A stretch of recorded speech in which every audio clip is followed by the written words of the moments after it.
Good morning students. हम कर रहे थे अपना फंक्शंस का टॉपिक। आज मैं आपको बता रही हूँ इनवर्स ऑफ ए फंक्शन। जैसा कि हमने ट्रिग्नोमेट्री की थी +1 क्लास में और फिर उसके बाद हमने की इनवर्स ट्रिग्नोमेट्री। तो इनवर्स ट्रिग्नोमेट्री जब मैंने आपको बताया था कि किसी फंक्शन का जब हम इनवर्स निकालते हैं तब हम क्या करते हैं, उसकी रेंज और कोडोमेन को चेंज कर देते हैं। डोमेन और कोडोमेन को चेंज करेंगे यहाँ पे। तो जैसे आपका कोई फंक्शन है यहाँ पे f, ये डिफाइन कर रखा है x से y पे। तो अगर यहाँ पे इस फंक्शन का हम इनवर्स बनाएंगे तो ये रेंज और जो हमारी डोमेन है ये इंटरचेंज हो जाएगी। जो ये रेंज है या कोडोमेन इसको बोलते हैं, कोडोमेन बन जाएगी हमारी डोमेन, और जो यहाँ पे डोमेन थी ये बन जाएगी यहाँ पे रेंज या कोडोमेन। अब यहाँ पे एक बात है कि ये तो हो गया कि सेट हमारे डोमेन और कोडोमेन आपस में इंटरचेंज हो गई। अब यहाँ पे एक कंडीशन और सेटिस्फाई करेंगे हम कि जो ये फंक्शन है, अगर ये फंक्शन f बाइजेक्टिव हो जाएगा, 1 1 और ऑन 2 होगा तो ही इसका इनवर्स एग्जिस्ट करेगा यहाँ पे। ठीक है, तो यहाँ पे इस फंक्शन का इनवर्स एग्जिस्ट करने के लिए ये मस्ट है कि फंक्शन हमारा जो f है, f इज 1 1 एंड ऑन 2। ये 1 1 भी हो और ऑन 2 भी हो, मीन्स अगर हमारा फंक्शन बाइजेक्टिव है तो ही इसका इनवर्स एग्जिस्ट करेगा, नहीं तो इसका इनवर्स एग्जिस्ट नहीं करेगा। ठीक है, तो ये था हमारा फंक्शन। इसको अगर हम डायग्राम से समझें तो ये है हमारा x सेट और ये है y सेट। हमने मैपिंग लगाई यहाँ से यहाँ f, तो यहाँ से लिया हमने कोई x एलिमेंट और इसका लिया हमने कोई y एलिमेंट। अब ये y एलिमेंट कैसे आता था कि जब हम इस x के ऊपर क्या लगा देते थे, फंक्शन अप्लाई कर देते थे, fx की वैल्यू कर देते तो क्या आंसर आता हमारे पास y आता था। अब इनवर्स क्या है, इनवर्स यहाँ से डिफाइन होगा y टू x। अब यहाँ पे लगाएंगे हम f इनवर्स इस y के ऊपर, तो हमारा यहाँ पे क्या आ जाएगा, x आ जाएगा। x मतलब क्या हो जाएगा, f इनवर्स y के इक्वल हो जाएगा। ठीक है, मतलब क्या है कि हमारा y के कोरस्पॉन्डिंग जो ये x है यहाँ पे, कि जब आप इस y एलिमेंट के ऊपर f इनवर्स लगाओगे तो ये आंसर जब आपका आएगा x, ये x क्या है, हमारा इनवर्स है। ठीक है, तो यहाँ से हमने इनवर्स ऑफ फंक्शन पढ़ लिया। अब इसके ऊपर बेस्ड कुछ थ्योरम्स हैं, क्या क्या रूल इससे बात निकल के आ रहे हैं वो हम देखेंगे ध्यान से। Inverse of A bijection is unique. अगर हमारा कोई फंक्शन बाइजेक्टिव है तो उसका इनवर्स एग्जिस्ट करेगा और वो इनवर्स कैसा होगा, यूनिक होगा। फिर है inverse of A bijection is bijection. अगर किसी बाइजेक्टिव फंक्शन का इनवर्स एग्जिस्ट कर रहा है, करेगा ही क्योंकि वो बाइजेक्टिव है, तो जो वो उसका इनवर्स है वो भी बाइजेक्टिव होगा। तो क्या मतलब निकल के आया इन दो से कि अगर कोई फंक्शन बाइजेक्टिव है तो उसका इनवर्स एग्जिस्ट करेगा और वो इनवर्स बाइजेक्टिव होगा, और क्या होगा हमारा यहाँ पे, वो इनवर्स यूनिक भी होगा।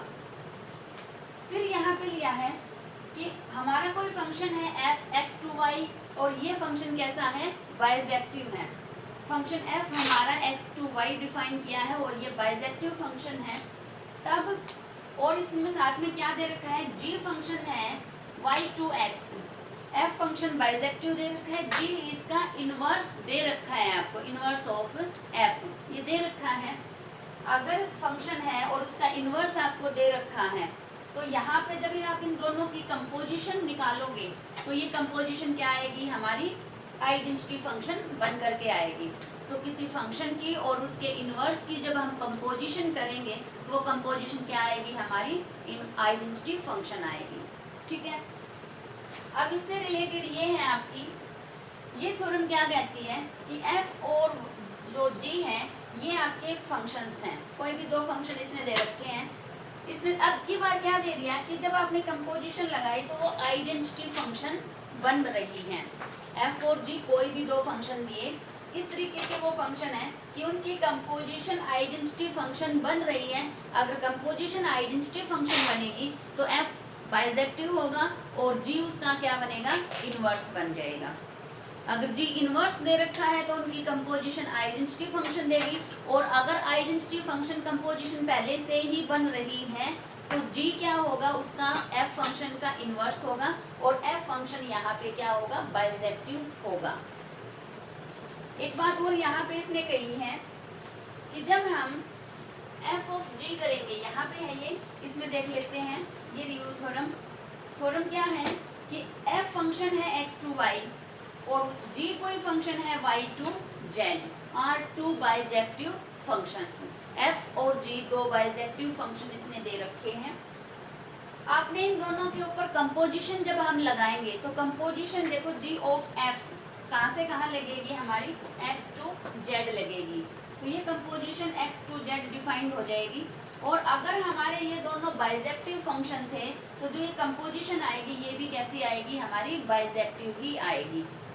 नेक्स्ट इसमें एक बात और है कि अगर हम इस कंपोजिशन का इन्वर्स करना चाहें, कंपोजिशन का जब इन्वर्स करोगे तो पहले एफ फंक्शन का इन्वर्स हो जाएगा और फिर बाद में जी फंक्शन का इन्वर्स खुलेगा, मतलब बाद वाले का इन्वर्स पहले हो जाएगा और पहले वाले का बाद में इन्वर्स हो जाएगा, और दोनों के बीच में कंपोजिशन रहेगी यहाँ पे। ठीक है, आगे करते हैं हम। नेक्स्ट लिया है बेटा हमने कंपोजिशन ऑफ फंक्शंस। ये हमारे पास दो फंक्शन हमें दे रखे हैं, उनकी हम कंपोजिशन कैसे करते हैं। देखिए इसमें हमारे पास कोई फंक्शन है f, ये डिफाइन कर रखा है आपको a से b पर। ठीक है, तो यहाँ पे ये फंक्शन है। अब इसका एक फंक्शन और दे दिया इसने g फंक्शन और डिफाइन किया, वो डिफाइन कर दिया इसने b to c। f function है a टू b और g फंक्शन दूसरा फंक्शन डिफाइन किया b टू c। अब हम यहाँ पे इनकी कंपोजिशन लगाएं, क्या आएगी, g ऑफ f। तो जो ये कंपोजिशन है, जो मैंने ये लिखा है g ऑफ f, तो जहाँ पे ये o लगा हुआ है ये है इनकी कंपोजिशन के लिए। पहले हम वो कंडीशन बताएंगे कि कंपोजिशन बनाने के लिए कौन सी कंडीशन सेटिस्फाई यहाँ पर होनी चाहिए। ठीक है, अगर दो फंक्शन है हमारे पास और इस f फंक्शन की जो रेंज है, ये range of f is a subset of domain of g, मतलब या तो इस f फंक्शन की जो ये रेंज है और g की जो ये डोमेन है, ये डोमेन और ये रेंज दोनों इक्वल होनी चाहिए, या ये रेंज इसकी सबसेट होनी चाहिए, subset of domain of g। या तो इसकी रेंज इसकी डोमेन इक्वल हो, या ये रेंज इस डोमेन की सबसेट हो, इसके अंदर कंटेंट हो, तब हमारी क्या होगी, g ऑफ f डिफाइन हो जाएगी। ठीक है, अगर हम इसको ऐसे समझें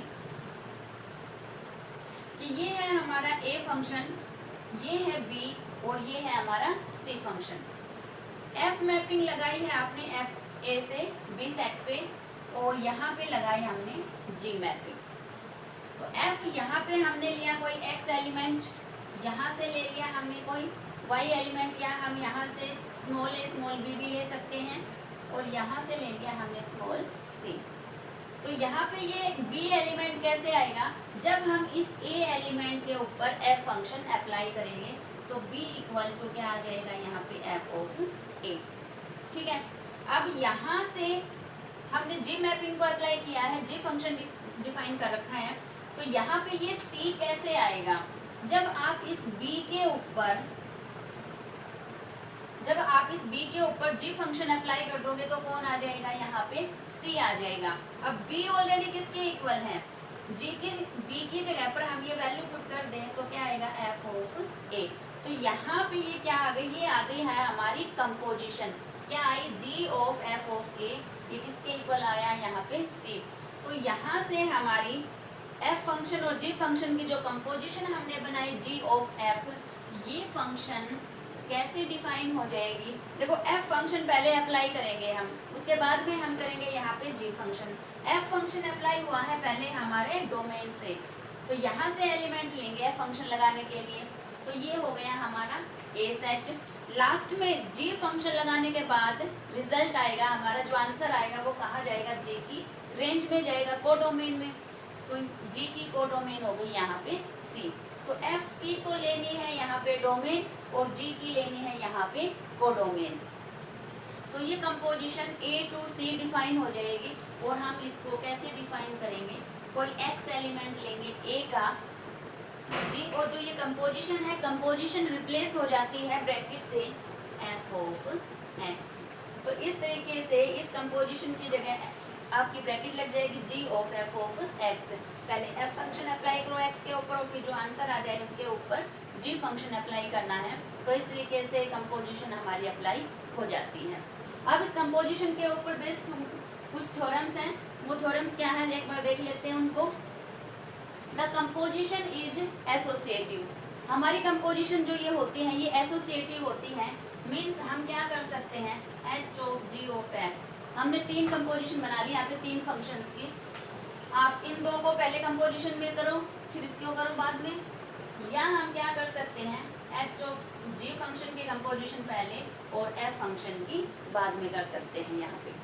तो ये एसोसिएटिव होती है composition. Composition of 2 1 1 function is 1 1, अगर ये दोनों फंक्शन हमारे 1 1 है तो कंपोजिशन भी क्या हो जाएगी 1 1 हो जाएगी। नेक्स्ट कहते हैं कि अगर दोनों फंक्शन अगर हमारे ऑन टू हैं तो कंपोजिशन भी क्या हो जाएगी ऑन टू हो जाएगी। अगर दोनों फंक्शन हमारे बाइजेक्टिव है, मीन्स ये दोनों 1 1 भी है और ऑन टू भी है, तो जो हमारी कंपोजिशन ये आएगी ये क्या हो जाएगी बाइजेक्टिव हो जाएगी। अब नेक्स्ट हम देखते हैं द कंपोजिशन ऑफ 2 बाइजेक्टिव, ये बाइजेक्टिव वाली हो गई, ये 2 बची हुई हैं अभी। f फंक्शन है हमारा a to b और g फंक्शन लिया है वापस b to a, हमने वापस उल्टा फंक्शन ले दिया। b2 फंक्शन सच दैट, अगर ये 2 फंक्शन आपने लिए किस तरीके से लिए हैं कि जब इनकी कंपोजिशन आपने की तो कंपोजिशन क्या आई, यहाँ पे आइडेंटिटी फंक्शन आई है। यहाँ पे अगर आइडेंटिटी फंक्शन आई है तो जो आपने पहले अप्लाई किया है यहाँ पे f फंक्शन पहले अप्लाई करोगे तो जो पहले अप्लाई किया वो तो हो जाएगा 1 1 और जो लास्ट में अप्लाई किया वो हो जाएगा हमारा यहाँ पे ऑन टू। यहाँ पे अगर यही है कि f फंक्शन और g फंक्शन हमारे इस तरीके से दे रखे हैं कि f ऑफ g अब की बार क्या है I B, identity function on set b दे रखा है और ये थी identity function on set a। तो अगर ये यहाँ पे आइडेंटिटी सेट किस पे दे रखी है identity function on set b पे, तो यहाँ पे पहले अप्लाई कौन करेंगे g, तो g हो जाएगा यहाँ पे 1 1 और f लगाएंगे बाद में तो f हो जाएगा हमारा ऑन टू। अब हम ये देखेंगे कि आइडेंटिटी फंक्शन के नीचे ये a और b सेट हम कैसे लगाएं।